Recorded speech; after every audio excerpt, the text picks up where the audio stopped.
What's up, and welcome back to episode 102 of Pro Pels Talk, presented to you by Boot Crew Media and Company Burger. Company Burger located at 4600 Ferret Street, Uptown, New Orleans. On this Sunday night, the Suns are being blessed right now, down 30, which is absolutely hilarious. Thank you to the Dallas Mavericks. Joined here with Lito with 5, Schmidt jumping on the podcast as well. Fellas, how y'all doing today? Good, man. Good. Yeah, we chilling, man. It's a beautiful Sunday. Folks getting blessed on this Sunday. Ooh. St. Luca. St. Luca, thank you. St. Luca. He's going off right now. But look, let's get into it. So we're going to talk about, draft prospects. Schmitz will come on and talk about the draft as well coming up. Obviously, the lottery on Tuesday is going to be interesting. But I did want to talk first. I'll start off with Lito. Say we don't get the top 4 pick, right? Say balls fall, we get 7 or 8 or maybe even 9. Who could we target? And, before we got on the podcast, we started talking about a kid from Memphis who I think we both kind of like, in Jalen Duren. So, I want you to, we had a comparison about Jalen Duren's game, and I want you to elaborate a little bit on that. Well, before the pod started, we were talking about Jax. We weren't talking about Jax. We were talking about Jalen, but we were saying that pretty much if you draft him, he does what Jax or he will do what we expect Jax to do. Yeah. And that is, roll hard, make the right reads, just be a presence on the defensive end. And the thing about him too, from what I've seen when I see him play, the games I've seen from him, anytime he's around the rim, it don't matter who around, he dunking everything around the rim. Which with Jackson's athletic ability, you would expect him to do. He a good leaper, man. He's got like defense. I've seen him display defensive principles where he doesn't go for the pump fake, stays on his feet very well. And I just think, if he's available, that's not somebody who I'm not gonna turn my nose up at that pick. I know I said what I said about who I want, and I definitely still want who I want. But if that kid is available, I think he's 19 also. Yeah, he's 19 years old, and like some stuff about him, Lito's, and he's got 7'5" wingspan. Also, he has the body that I want Jackson to have. He's kind of already polished. He weighs He's 6'11", 215 pounds. He's pretty quick. He's pretty aggressive. He's pretty physical. And 5, we talked about this with Jax. We don't know. It's the summer of Jax. We have no idea what's going to happen with him. But with Jalen, I feel like he is a way better version of Jackson Hayes. And if you select Jalen at, say, 7-8, you got to think that's it for Jackson, huh? Yeah, it has to be curtains. I mean, you don't need 2 of them. You don't need 2 projects on one team. Again, we've already talked about projects in the city of New Orleans. We don't need any more. Yeah, man, I don't know. I think everything revolves around Jackson. That is so crazy. Everything revolves around whether we're keeping him or trading him. Yeah. Like whatever pick we get, you'll know. Hell, if you like Chet Holmgren, you don't like Jackson. Like it's so split. Like you can literally tell it's either left or right. Well, Lito, you got your hand up. What you got, bro? Nah, I was agreeing with you. You said if you don't like Chet Holmgren, if you don't like Chet, you don't like Jackson. Yeah, it's either vice versa, man. And I don't know. I still think highly of Jax. I know. Yeah, I'm giving too much leeway with him, but I still think he's like a unicorn, to be honest. He is, but watching some film on Jalen today, he's kind of like the same guy as Lito said. Like he's got some bounce, he's physical, he's a great rim protector, he's got good touch around the rim, and he's a guy that like we're looking at the playoffs right now, right? Like I just saw Bismack Biyombo come on, and they just completely hunted him for 5 straight possessions, got 5 straight buckets. Same thing with Jonas Valanciunas. I think a guy like Jalen won't hurt you right in a playoff series. He can switch on to guards. He can play, he can switch 1 through 5, and he's just an interesting target. I'm hoping for top 4, but if we're looking to get like in the 7-8 range, he's really not a bad prospect at all. Next 5, we'll start with you, and a kid that I like. I watch a lot of Arizona basketball. But I think this kid might be one of the steals of the draft. I really like him a lot. Ben Matherin out of Arizona, and another guy that is built correct, right? I'm not saying correctly. The one thing about Chet, right, what we got a lot of shit for the last week, Chet's body ain't ready. Like he gets bullied a lot. These guys, Jalen and Ben, they're thick, they're strong guys. And I really like what I saw from him this year. He's also a pretty good shooter. And I think he was the most efficient scorer in the nation, if I wasn't mistaken, last year. I don't know. I've watched some tape on Arizona, and I've watched. I think it's Mathurin. I think that's how you pronounce it. What did I say? Matherin? Matherin. It's okay. I'm just a stickler. Like how we don't know how to pronounce Kyra Akira. So we still stuck on that. He's been on our team. At least man, Reggie Bullock.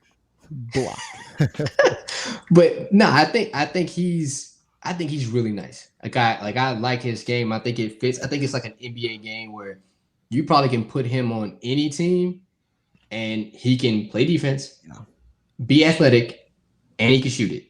And also, I don't want to cut you off because I want you to let you go.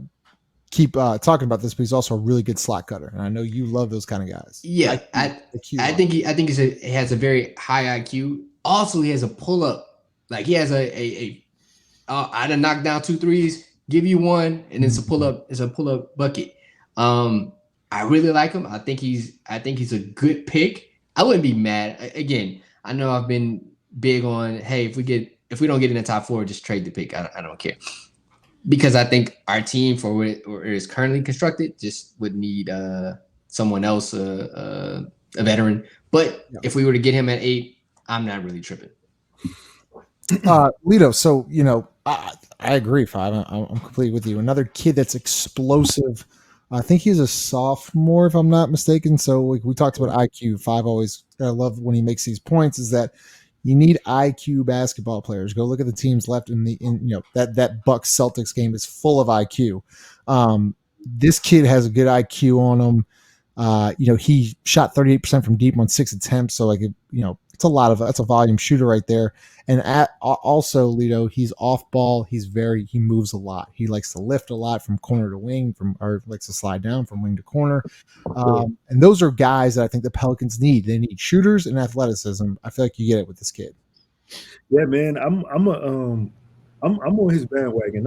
I'm totally cool with him. He's 6'6". He's got good length. I mean, he's athletic. He's like you said, he has an NBA body already.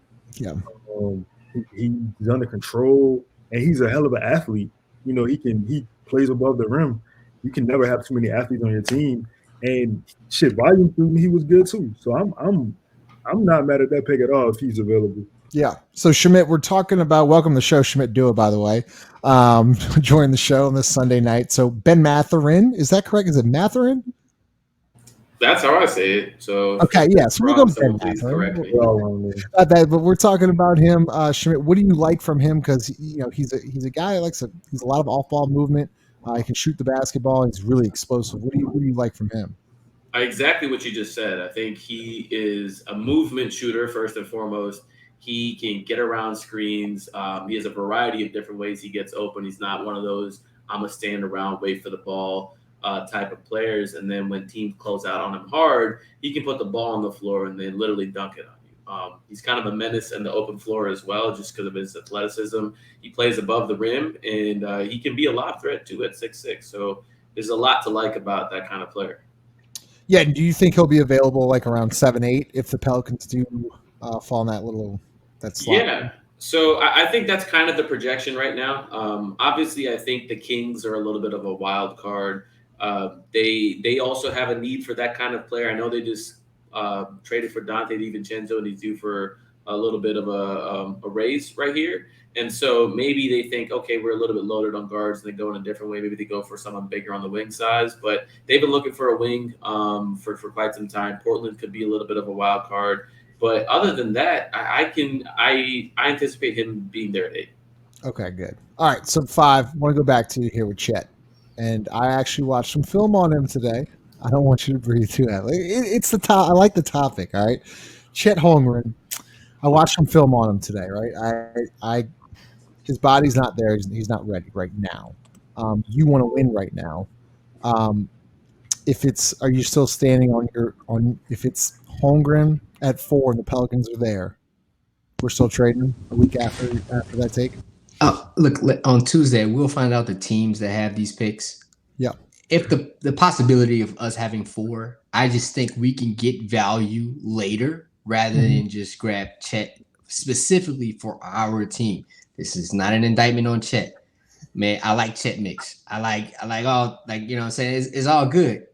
I just think for our team currently constructed with Jackson Hayes, with people on this team currently, I don't think Chet is it. Now, if the team doesn't see it that way, they can get Chet, and from that point, I know Jackson is gone.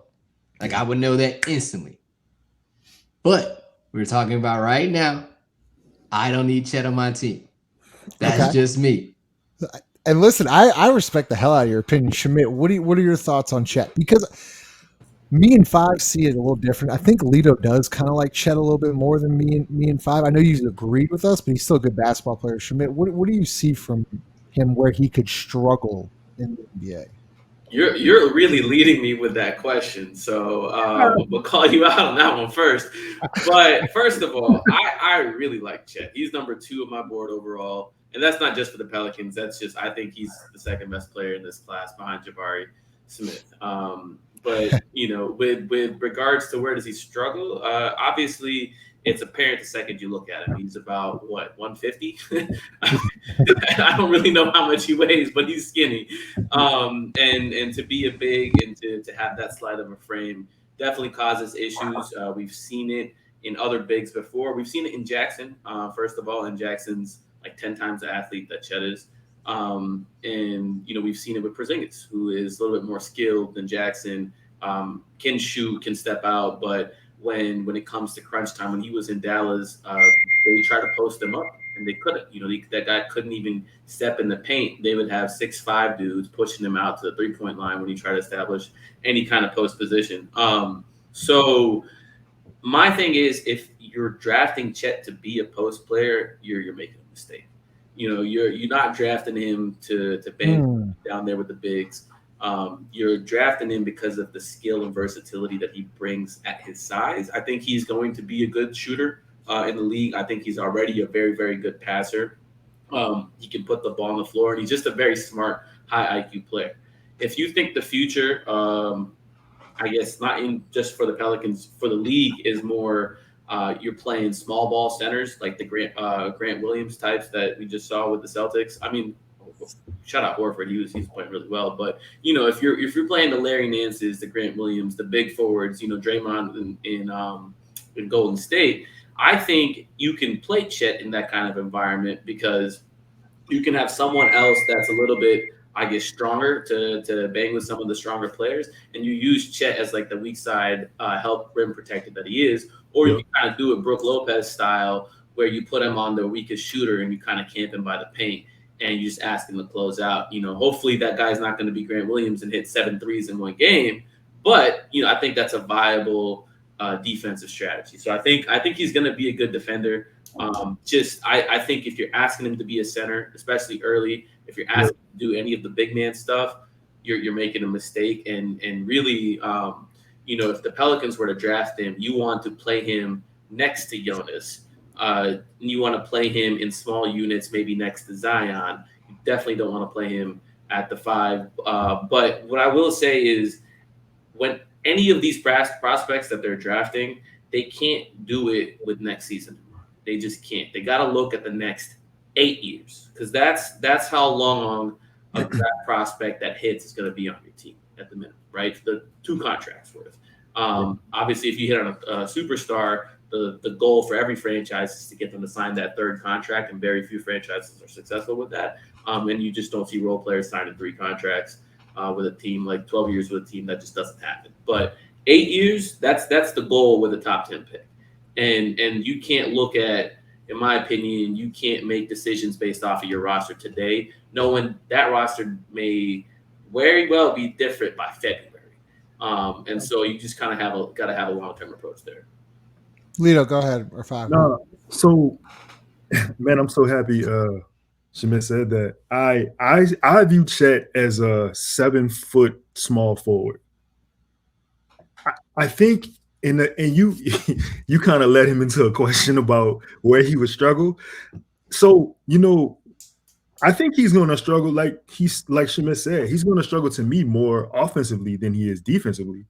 Because defensively, at least he can help on weak side stuff. He can rotate. You know what I'm saying? He was pretty good at that when I watched One him. of the best, I think, yeah, in the nation. Go ahead. Yeah, you know what I'm saying? And he's a exceptional shot blocker. He has great timing with his blocks. Like uh, uh, exceptional might have been strong. He's a good shot blocker. He's a good shot blocker. But like Schmidt said, also the thing you're drafting him for is, and my player comparison for him is actually Porzingis. Like that's what I see for him, for better or for worse, I suppose. But he has length, he has quick hands. He is very like smooth with the ball in the open court. Like you forget he's 7 foot, man. He's under control. He seems to have a really nice handle for a guy his size. I think Chet is an interesting prospect, and I'm not as down on him as people think I am. I just want Jabari. That's all. That's totally it. Like it's not, man.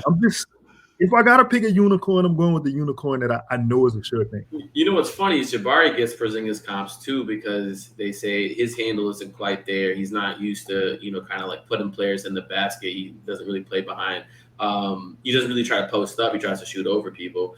And it's crazy to me that there's two different like Porzingis comps here. But they both do kind of like very different things. Because I think Jabari is going to be able to switch 1 through 5, and I think he slides his feet so well defensively. He just generates a lot of events in the defensive end on the perimeter, whereas Chet also generates a lot of defensive events, but it's at the rim, and he's probably not going to switch 1 through 5. Like I think he'll be able to like hold his own in space every once in a while, but I think the best guards are definitely going to be able to cook him. And they do that with everyone, right? Like we threw the kitchen sink at CP3, and couldn't do anything about it. And so it's just like, okay, can this guy impact the rest of my team defense? And I think with both those players, Jabari and Chet, they absolutely will be an asset to the Pelicans defense. Like Go ahead, 5.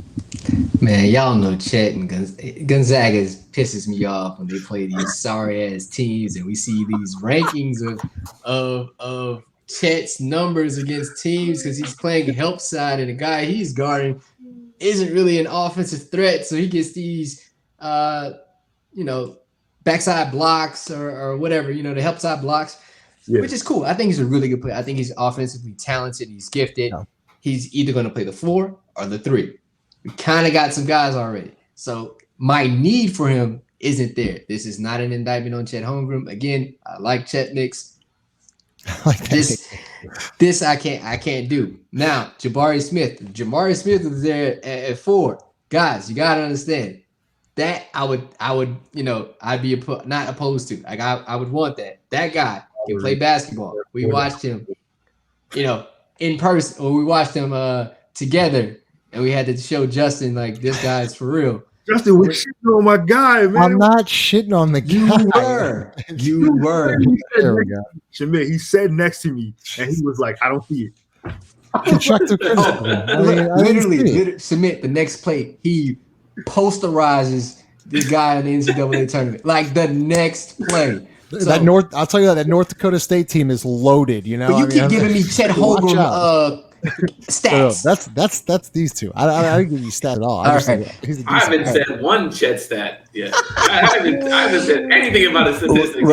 Regardless, Chet Holmgren, if you're there at 4, bro, this guy, if I were a GM, I'd pass. But that's just me based on this team.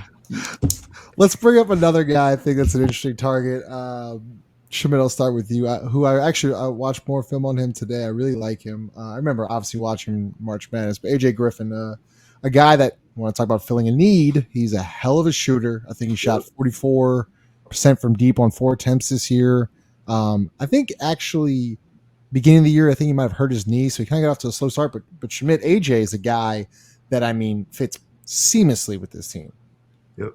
Yeah, so AJ is a little bit of has now become a polarizing player. Surprisingly, right? Because you're looking at this guy, you're like, okay, 6'7", 6'8", maybe. He's got Yeah. a nice NBA frame, and like you said, can shoot the lights out. Was one of the best shooters in the country as a freshman. What's interesting where people are getting divided on is this shot real, right? He has a little bit of a set shot in his form. People are intrigued if he can get it off at the next level quick enough, but also like, is he going to be able to shoot off the dribble, or is he going to be more of a standstill guy? And two, if the shot isn't real, what else does he do at an NBA level? Because, and it may have been because of his injury, he looked a little bit less explosive than he did in high school while he was at Duke. And you're like, okay, is he a play creator? Is he a playmaker? Defensively, like, he was just there. I think like he has the potential. I think he definitely has moments. But I think there's a legitimate question: is if that shot isn't real, or if that shot isn't hitting at that 44% clip, how valuable of a player is he, and what is his pathway to becoming a star? Because if that shot's real, and if he's hitting off the dribble jumpers like Jason Tatum, that's a star in the making, right? That's going to be an offensive like flamethrower. But if that's not there, you begin to wonder. One thing I think that he does have going for him, he's very, very, very young. He's one of the youngest players in the class, and I have to look, but he might be almost like a year younger than Chet. And those things are important when it comes to the draft. Ages definitely, like, I don't want to be like an ageist, because like Pelicans just drafted Herb and Trey and Jose, and it's very clear that you can find talent at any spectrum of the draft. But I think it's a legitimate question when you start asking, okay, well, if an 18-year-old was this good, how good would he be against college talent at 22 years old? Like, when AD came out, he was that good as a freshman at 18. Anthony Davis was, all NBA when he was 22, right? Zion put up 27 points and 60% shooting when he was 20. And so, like, what are these guys going to do when they're 22 against college competition? And that's why I think age is definitely an important factor. And AJ has that going for him. Interesting. 5, go ahead. All right, now you bring up somebody named like AJ Griffin. I would love, right? Because take somebody like Devontae Graham, right? We talk about, we haven't seen him with Zion because it was designated for him to play alongside Zion and BI and catch and shoot open threes. You give me AJ Griffin, right? A legit set shooter. Like I would agree with Schmidt right there. He's a legit set shooter. But he has a clip. Like it is consistent. You said earlier in the year he wasn't playing. He wasn't playing at all. Like, he literally had to come off the bench, and then he essentially forced Coach K's hand to force him to start because they just didn't have any shooting.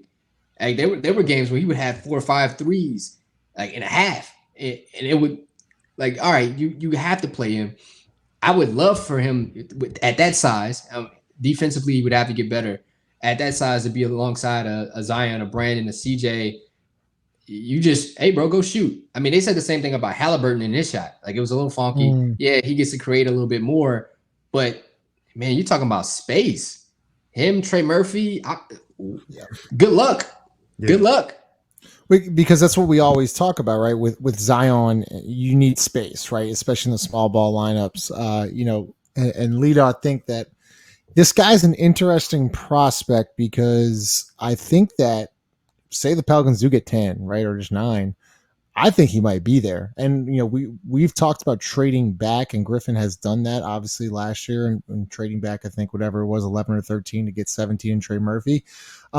This is a guy that fills a lot of holes for this team. Yeah, man. I'm a Carolina fan, as 5 knows, so I had to watch AJ Griffin. You know what I'm saying? Coming to his own this year. He's another guy. I hit that. Yeah, I hit that vibrate button on the phone, whoever that is. Man, that's damn, my bad. Go ahead. Mute. All right. Yeah, he's another guy with the NBA ready body. He's 6'6". I'm not sure of his weight, but he's a pretty he's a prototypical, I guess, NBA body type player on the wing. He is. I mean, he looks comfortable. He looks with a comfortable enough handle. He gets downhill for what it's worth. But like Schmidt and Father said, the real tool in his chest is the jumper, man. And you know what I'm saying? He hits step backs. He hits the sidestep fadeaway. He's let that thing go. And I think he shot like 45% on like all of his jump shots for the year. Mm. So I mean, if that is available at 8 or whatever, like yeah, that's and the thing, I think the thing that surprised me looking at him from when the season started, he wasn't playing a lot to the end of the season is I think the handle surprised me. He's got a sneaky handle, and I thought he was just a standstill shooter, but he's got a little bit of a wiggle to his game. Like he could get his own shot, and he's probably gonna be fine coming around screens and the reposition of the ball, like the reversal of it and getting it back. Like I think this is an interesting prospect. I'm glad you brought that up, Lito, because both the guys who talked about Griffin and Matherin are good off ball coming off screens. Like guys like when I think of off ball screens, I think of like a Klay Thompson guy who just catch and shoot it. Those two guys are actually pretty good at the college clip. Shamil, I want to get to you, and then obviously we're going to wrap up. I want to talk about a little bit of the Zion Williamson photos. But do you see this team trading, if they don't get a top 4, if they're in the 5 to 10 range, do you see them trading back come draft day? I see it as unlikely. I think they're going to explore all the options like every team will, but I think this year is a little bit different in 2 circumstances. One, there's no pressing need to get rid of any contracts. There's no need to hey, they got 2 players on this team we just can't have going forward next year. There's none of that, right? 2, I think from my understanding with how the team feels, they like their options on the 8 to 10 race. They really do like their options, and I think it's one of those things where you're not sure when the next time you're going to get a top 10 pick is. And so you have this opportunity to select this high. I think they're really going to capitalize on it. Well, that's interesting. I didn't think about that. 5, would you, coming off that comment for 8 to 10 and we select one of those guys, you pretty content moving forward, or you still want to see it traded? It obviously depends on the offer, right? Yeah, but really would you be upset if they moved back in the draft? Would you be surprised? No, I wouldn't be upset because I think Griff's one of those people. He likes to better himself. Like he'll take if he's at 4 and he doesn't like 4's pick, he'll drop back and because he'll know something in the back of his mind, like, all right, I'm gonna turn this into a Herb. I'm gonna do a Herb again. Like I feel like he's like that. Like he holds on to people that he drafts. Like he holds that near and dear to his heart. So it's cool. Also, I think this game's they're about 40. Oh my god! So, but yeah, man. I wouldn't trip if they move back. I think Griff is about that life. And also, it's kind of like if he misses, it's okay. Like he still has a good team, so it's not really like a issue or an opposing issue for him. Yeah. Okay. I want to get something over the weekend. We'll wrap it up, but or that happened past week. Start with you, Lito, and then we'll go Schmidt, and then we'll end it with 5. But Lito, photos of Zion Williamson coming out, working at Duke, and I talked about this a little bit last week, but I want to hear y'all's thoughts on it. I think it's for the first time ever. I feel like he's being accessible. I feel like he's matured a little bit. Mm-hmm. I want to hear your thoughts on what do those pictures mean anything to you, and how he looks. It's always good to see a guy who has not necessarily been in the best of shape like that's always promising. It's never going to be a thing where I'm going to say anything bad about that, especially if he feels comfortable enough now letting us see him more. I think being out of the spotlight, so to speak, and seeing your team excel, without you, is something that will get your mind right. I think that's one of those like man in the mirror moments that he probably went through, and he realized that, hey man, I'm fucking up. I got to get my shit together. And life will humble you, man. Life will humble you. And he's probably never had to be humbled before in his life, on the basketball side. I'm not his personal life, but and So yeah, I take good things from that. He looked like he's in good spirits. He I know he likes being at Duke. So if he's training at Duke, if he's getting runs in that Duke, and yeah, man, do whatever you got to do. Give us Duke Zion. Yeah. Shit, I'll take that. Schmidt, contract coming up. Obviously, it's a contract year. Griffin came out after the year and said there were going to have to be something, I guess I don't necessarily know what will have to be put in the contract, but it doesn't seem like it's like a super max, like an automatic super max deal. Do you know of anything about that, or do you see the Pelicans offering a super max without any protection or anything like that? So a couple things. One, I think him making public appearances is related to the upcoming contract coming up. I think you have to show that you're invested. I think you have to show that hey, I'm here, and you kind of have to earn the public goodwill back. I know at times this season he lost it, and I think the fans are very much ready and wanting to support this guy. They want to rally behind him, and so he keeps doing these things. I think he'll have that support. But two, with regards to his contract, I think that the Pelicans are in a position where they have leverage that they probably never would have had things gone normally over the course of Zion's career. So what I mean by that is I think the threat of Zion taking a qualifying offer the next year, meaning he's not going to even test restricted free agency. He's saying, I'm going to take this offer and leave after that fifth year.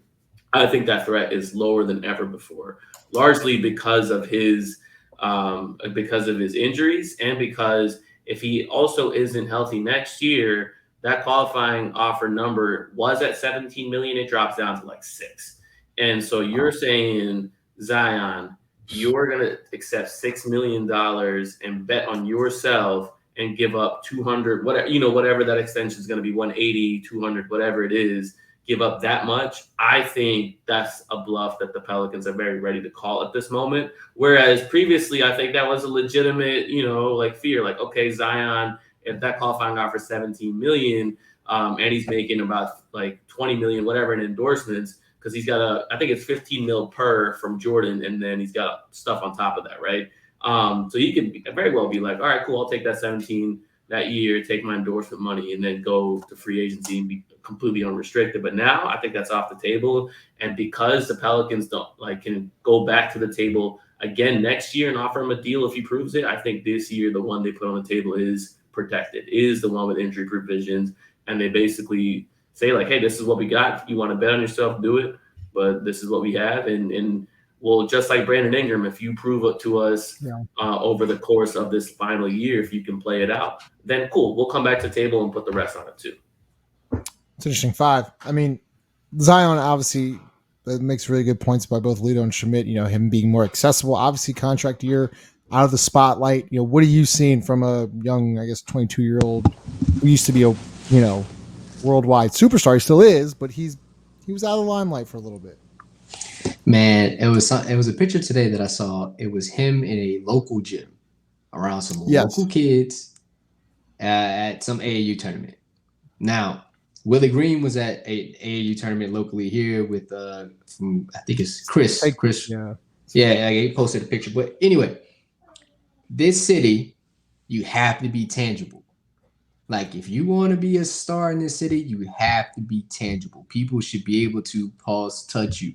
Like, be in your area. That's why I said tangible, because that's a little bit better. See, like, the stars is working for me, but I had to explain it. So that's where I'm at. Man, he has to be around people, and not just like, the uppity ups of New Orleans. No, you have to be down, sitting next to some kids that you don't know. Like, they want that picture so they can put on their refrigerator. Like, man, I was next to Zion Williamson. Like, sitting next to him, and we was cool. We chopped it up. He had on all Jordan gear. Like, it was gravy. Like, that's what you want. Because what that does, that one kid tells his entire class, and that entire class tells their entire family. And then now you're like a myth. Like, they talk about you like, if you really want to look at Tyrann Mathieu, look at the love Tyrann Mathieu got by just signing. Like, we're just talking about signing a contract to play for the New Orleans Saints. This man went on a media tour. Like, he was on everything. Like that's the impact you want to have. You might want to surround yourself around people like that have that kind of influence on the city, so you can rub off on that. It's all about it. So they can get some off you, you get some off them, and it's a great business deal. That's But that's what Zion should want to do. He should continue to do what he did this past week. all three of y'all make great points. I completely agree. And Shimon, I'm gonna end it with you here. Is Zion's camp finally playing ball? Like how we've been begging for just access, not necessarily access, but like how Kyra did a little workout video, like, oh, his ACL looks pretty good, like he's progressing. Zion never did that. Is Zion's camp finally playing ball with all this social media and these pictures and things like that? Oh, wait, hold up. Schmidt's muted. Go. Schmidt, Yeah, you're yeah. muted. There you Sorry, go. I was on Go mute. ahead. I think they're being very smart about his public image, as they always have. I think they've known when exactly to promote him and push him. Just like when he was about to get drafted, he was the face of everything. He was when he was first here. Actually, he was going around to all those football games, and you could see him out and about. And then when things were bad, they took him out of the public sphere because they knew, like, hey, we didn't want people out there just taking a picture of him and then someone on the internet or hundreds of people on the internet talking about his weight or how he looks like or whatever. And now that things are going well again, and there's also another incentive down the line, aka the contract, they are bringing it back into the public space. So I think this whole thing is entirely consistent with them just managing every aspect of what they want his image to be. I think that they have definitely fumbled some of that along the way, by taking away some of that access, like you talked about, where they could have very easily have controlled the narrative on him this past year at moments, but they kind of let others tell that story. And they let guys like JJ Redick get on national television and call him disinterested and detached and on all that kind of stuff. And I think that was just mismanagement on their part. But now I think they're seeing there's advantages to it, but also there is very much a monetary incentive attached here. Yeah, I mean, go ahead, Fod. Who knew that JJ Redick was going to be the savior? Like, who knew? Insane. I did not have that in my Pelicans. I forgot the name. Oh man, I messed up. I was ready for it. I'm glad you brought that up, Five, because I went from despising JJ Redick Leto to Ouija board. That's what it was missing. Ooh, that's good. I fuck with JJ. Like, I like him. Like Leto, I feel like an asshole for saying it, but I like him. I don't know, I like him because it's funny because he's defended the Pelicans ever since he's left. Besides, when he went to the Mavericks, but I think JJ's really consistent in who he is, right? Like he does this countless of times. Like he's not afraid to call out people. He's consistent in his message. And, he was a little bratty about the contract, here and there. But who isn't? Who isn't? With money and he wanted to get to the playoffs, want to get on the contender. He was promised something. People getting their feelings, and maybe that's literally directed towards the front office and not the team, right? And we kind of we took that as a whole because he was directing it towards us as New Orleans Pelicans. Like we took that to an offense, but he was really directing it at the front office. But he went and says it was directed at one person only. Well, first, but the funny part is on the podcast he called out Trajan by name as well. And then he's like, no, it's directed at one person only. Well, you can't be saying that and then be on Twitter fighting with Pelicans fans and calling also, it was just he's very much in his feelings. But I think it's kind of like the Stan Van Gundy thing where it's these guys are when they're on TV, they're amazing analysts and they have this ability to kind of be objective and I guess take the bird's eye view and talk about everything in a very fair way. And I guess then when they're in the thick of it, no one wants to be around them or they're not easy to get along with. I don't know, but that seems to be the theme. That's good. Lito, anything else? No, man, I agree with what everybody said about JJ. I mean, he, unbeknownst to him, gave a name to a group of fans to a franchise. So, shout out to JJ. JJ hates Bob Cousy, though. So, Dog, we gotta start taking people out this top 75, dog. Bob Cousy was not better than Kyrie, bro. Like I don't want I've been saying that when we did that podcast. I said we have to start taking people out the top 75, man. I know it's a hot take, but I mean, can you believe Tracy McGrady's out top 75? Like that's a podcast in itself. I mean, I'm upset. I'm distraught. Here's my favorite player. I mean, I gotta say this. Shout out to my guy Ivory Clark, who's at car, man. So me and Ivory were talking about Jabari Griffin. And he kind of hurt my feelings. I mean Jabari Smith. I'm sorry, and he kind of hurt my feelings because he told me, and I couldn't believe it. I sat on this for like 2 days. He said that Trey Murphy is better than Jabari right now, and I guess it's a win-win for me because after we draft Jabari, so that had me looking back at Trey's tape like, I don't know, man. I don't know. Trey's gonna take the next step. Trey's gonna be really good. I don't know if he's better than Jabari. Like, Jabari's. Look, man, if you got two of those dudes, it's a good problem to have. And yes, we're literally seeing every single team. You cannot get enough shooting, and especially guys who can defend and shoot at the same time. So if they end up on the same team, you're not going to see me complain at all. No, jeez, that'd be awesome. So, anyways, appreciate y'all tuning in. If you can, if you're watching on YouTube, hit that subscribe button. Follow us on Instagram or Twitter at Pro Pels Talk, and then Conrad 5, Lito the God, Schmidt Dua. Anything else? That was fun. That was a good one. Every Sunday night, we're coming at you live. Well, not live, but recorded. Other than that, Suns lost by 40 or down by 40, so it's just an absolutely fantastic night. I got a question. Yeah. Go ahead. Going into the next round of these series, who y'all got? I think this Miami and Celtics series is about to be insane. Yes. Yeah. Like they do a lot of the same things, and they want to, they impose their will defensively, and they switch everything. I think Horford and Bam, that matchup is going to be like the key. Man, I really don't know, Lito, but I think this might be some of the best basketball you'll see in this series. Yeah, no, I agree.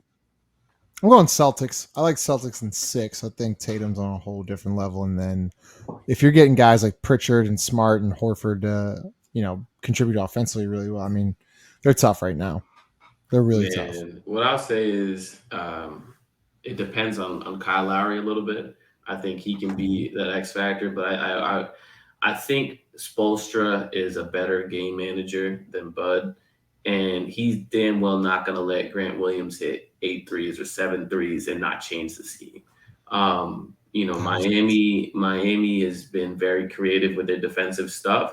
I was reading somewhere where someone was tweeting about how they had James Harden, who was one of the best like pick and roll passers in the game, like completely misreading the timing of where the help was coming from and where it wasn't coming from. And the Celtics just don't have that level of a shot creator. They just don't.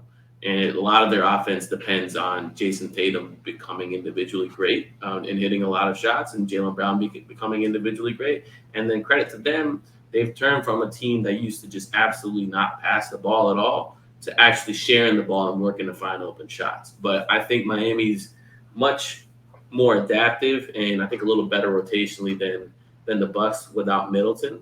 And I can't count them out. Not at the level that Jimmy Butler's been playing at. Hold on 1 second before we close. Bud should have been fired. Oh my Bud gosh. should have He's so bad. been fired. He was on his way out. I think they were down 0-2 before they won a championship. They was down 0-2. Like it was hot seat for Bud.